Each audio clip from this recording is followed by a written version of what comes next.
Bienvenue dans cette nouvelle chronique consacrée aux faits divers marquants de ces derniers jours. Accrochez-vous, car l'actualité nous plonge dans des événements dramatiques et des situations troublantes. Allons-y sans plus tarder. Commençons par Touba, où une tragédie lie croyances mystiques et médecine traditionnelle. Une femme de 53 ans y a perdu la vie après avoir consommé une concoction préparée par un guérisseur. Ce dernier, un certain Assar, bien connu pour ses supposées prouesses, a été arrêté.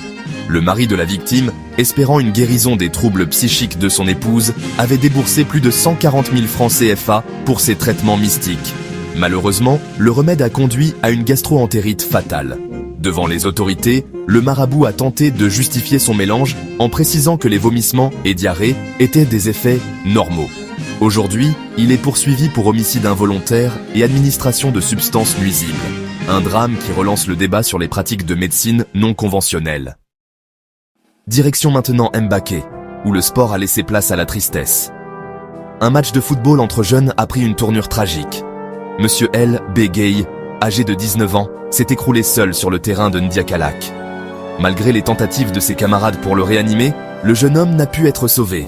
Transporté à l'hôpital Matlaboul Fawzaini de Touba, il n'a laissé derrière lui aucune alerte préalable de maladie. Une autopsie déterminera les causes exactes de ce décès foudroyant.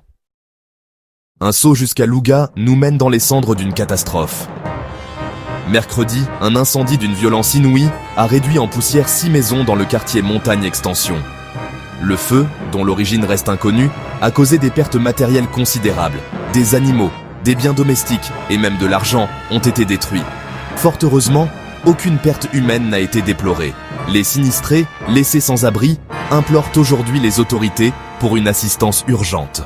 Une enquête est en cours pour identifier l'origine du sinistre. Cap à présent sur Zakembao, où la tournée commerciale d'une jeune femme a tourné au cauchemar. Alors qu'elle proposait les services de Canal+, Esfal a été prise au piège par P. Camara, agent de sécurité, qui l'a attirée dans son domicile sous prétexte d'un abonnement. Là, la situation dégénère.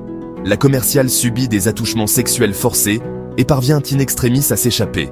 L'homme, arrêté après une plainte déposée par la victime, devra répondre de ses actes devant le parquet pour tentative de viol. Enfin, à Keur-Massar, les forces de l'ordre ont frappé fort, en mettant fin aux activités d'un réseau de vente illégale de produits pharmaceutiques. 4 personnes ont été interpellées lors d'une opération conjointe de la gendarmerie et de l'agence de réglementation pharmaceutique.